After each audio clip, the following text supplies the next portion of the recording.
राम राम राम राम राम राम राम राम राम नारायण नारायण। विशेष बात, कर्मयोग में कर्मों के द्वारा जड़ता से असंगता होती है और भक्ति योग में संसार से असंगता पूर्वक परमात्मा के प्रति पूज्य भाव होने से परमात्मा की सन्मुखता रहती है। कर्मयोगी तो अपने पास शरीर, इंद्रियां, मन, बुद्धि आदि जो कुछ संसार का जड़ अंश है उसको स्वार्थ, अभिमान, कामना का त्याग करके संसार की सेवा में लगा देता है। इससे अपनी मानी हुई चीजों से अपनापन का संबंध छूटकर उनसे सर्वथा संबंध विच्छेद हो जाता है और जो स्वतः स्वाभाविक असंगता है वो प्रकट हो जाती है। भक्त अपने वर्णोचित स्वाभाविक कर्मों और समय समय पर किए गए पारमार्थिक कर्मों, जप, ध्यान आदि के द्वारा संपूर्ण संसार में व्याप्त परमात्मा का पूजन करता है। इन दोनों में भाव की भिन्नता होने से इतना ही अंतर हुआ कि कर्मयोगी की संपूर्ण क्रियाओं का प्रवाह सबको सुख पहुंचाने में लग जाता है और क्रियाओं को करने का वेग मिटकर स्वयं में असंगता आ जाती है। इधर भक्त की संपूर्ण क्रियाएं परमात्मा की पूजन सामग्री बन जाने से जड़ता से विमुख होकर परमात्मा के प्रति सन्मुखता आ जाती है और प्रेम बढ़ जाता है। भक्त तो पहले से ही भगवान के सन्मुख होकर अपने आप को भगवान के अर्पित कर देता है।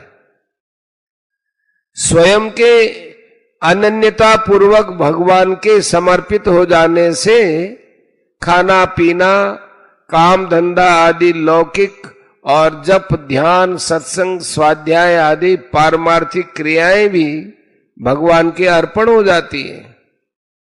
उसकी लौकिक पारमार्थिक क्रियाओं में केवल बाहर से भेद देखने में आता है, परंतु वास्तव में कोई भेद नहीं रहता। कर्मयोगी और ज्ञान योगी ये दोनों अंत में एक हो जाते हैं। जैसे कर्मयोगी कर्मों के द्वारा जड़ता का त्याग करता है, सेवा के द्वारा सभी क्रियाएं संसार के अर्पण हो जाती हैं और स्वयं असंग हो जाता है, इधर ज्ञान योगी विचार के द्वारा जड़ता का त्याग करता है। विचार के द्वारा उसकी सभी क्रियाएं प्रकृति के अर्पण हो जाती हैं और स्वयं असंग हो जाता है। तात्पर्य यह है कि दोनों के अर्पण करने के प्रकार में तो अंतर है, पर असंगता में दोनों एक हो जाते हैं। वास्तव में संसार से असंग होना कर्मयोग, ज्ञान योग और भक्ति योग, इन तीनों योगों के साधकों के लिए आवश्यक है। गीता में संगम त्यक्त्वा 5-11 पदों से कर्मयोगी को, मुक्त संग्रह 18 के 26 में पद से ज्ञान योगी को और संग वर्जित है 11वें के 55वें पद से भक्ति योगी को संग्रहित होने के लिए कहा गया है। इस असंगता में कर्मयोगी और ज्ञान योगी दोनों स्वतंत्र हो जाते हैं। उनके लिए किंचन मात्र भी कर्मों का बंधन नहीं रहता। केवल कर्तव्य पालन के लिए ही कर्तव्य कर्म करने से कर्मयोगी के संपूर्ण कर्म लीन हो जाते हैं। 4 अध्याय का 23वां। और ज्ञान रूप अग्नि से ज्ञानी के संपूर्ण कर्म भस्म हो जाते हैं। ज्ञानाग्नि सर्व कर्माणि भस्मसात कुरुते तथा 4 का 37। परंतु इस स्वतंत्रता में भी जिसको संतोष नहीं होता, अर्थात स्वतंत्रता से जिसको उपरति हो जाती है, उसमें भगवत कृपा से प्रेम प्रकट हो सकता है। परिशिष्ट भाव, यहां यतः प्रवृत्तिर्भूतानाम पदों में आए प्रवृत्ति शब्द का अर्थ उत्पत्ति लेना चाहिए, क्योंकि परमात्मा से संपूर्ण प्राणियों की उत्पत्ति तो होती है पर क्रिया नहीं होती। क्रिया रजोगुण से होती है। लोभ है प्रवृत्तिरारंभ है 14:22। 15वें अध्याय के 4थे श्लोक में भी प्रवृत्ति पद उत्पत्ति अर्थ में आया है। यतः प्रवृत्ति प्रसृता पुराणी। यह संसार भगवान का पहला अवतार है। आद्योवतार है पुरुष परस्य। श्रीमद् भागवत 2 स्कंद 6 अध्याय 41वां श्लोक। अतः यह संसार भगवान की ही मूर्ति है, श्री विग्रह है। जैसे मूर्ति में हम भगवान का पूजन करते हैं, पुष्प चढ़ाते हैं, चंदन लगाते हैं, तो हमारा भाव मूर्ति में न होकर भगवान में होता है। हम मूर्ति की पूजा न करके भगवान की पूजा करते हैं। ऐसे ही हमें अपनी प्रत्येक क्रिया से संसार रूप में भगवान का पूजन करना है। श्रोता सुनकर वक्ता का पूजन करे, वक्ता सुनाकर श्रोता का पूजन करे। इस प्रकार सभी अपने अपने कर्मों के द्वारा एक दूसरे का पूजन करें। दृष्टि भगवान की तरफ ही हो, ब्राह्मण क्षत्रिय आदि वर्ण की तरफ नहीं। भगवान श्री राम को ऋषि मुनि प्रणाम करते हैं तो भगवान के भाव से प्रणाम करते हैं, क्षत्रिय भाव से नहीं। पूजन में खास बात है, सब कुछ भगवान का और भगवान के लिए ही है।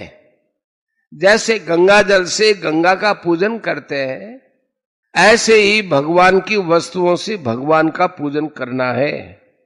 वास्तव में संपूर्ण क्रियाएं भगवान का ही पूजन है। हमें केवल अपनी भूल मिटानी है। भगवान की वस्तु भगवान के अर्पित करने से अपनी स्वार्थ बुद्धि, भोग बुद्धि, फलेच्छा मिट जाएगी तथा अपने में सामर्थ्य भी भगवान का ही मानने से कर्तृत्व भी मिट जाएगा और भगवत प्राप्ति का अनुभव हो जाएगा। वास्तव में भगवत भाव से संसार का पूजन मूर्ति पूजा से भी विशेष मूल्यवान है। कारण कि मूर्ति का पूजन करने से मूर्ति प्रसन्न होती हुई नहीं दिखती, पर प्राणियों की सेवा करने से वे प्रत्यक्ष प्रसन्न होते हुए दिखते हैं।